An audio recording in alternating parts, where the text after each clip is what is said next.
1986 है, शेराट का मॉडल है, 250 की गाड़ी है। सही।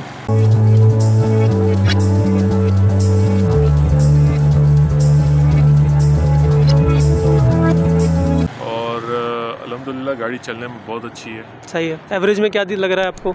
एवरेज में सर 1 से 2 किलोमीटर का है। 1 से 2 किलोमीटर का। इससे पहले आपके पास बलेनो थी? बलिनो वो सेल हो गई बेसिकली गाड़ी। उसमें भी तकरीबन 1 आधे किलोमीटर का मुझे फ़र्क था, लेकिन सबसे बड़ी चीज़ जो वो थी कि उसका इंजन में कार्बन बिल्कुल साफ़ हो गया था। उससे क्या फ़ायदा हुआ आपको? इंजन जो है ना, उसकी परफॉर्मेंस बहुत अच्छी हो गई थी चलने में, बहुत अच्छी हो गई थी। फिर तो सम रीज़न वो गाड़ी जो है मैंने सेल कर दी, ये गाड़ी ले ली है। इसमें मैंने किट ट्रांसफ़र करवाई शकील भाई के पास।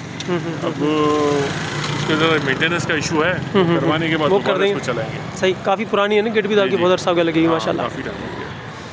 ठीक है, चलें, जज़ाकल्लाह।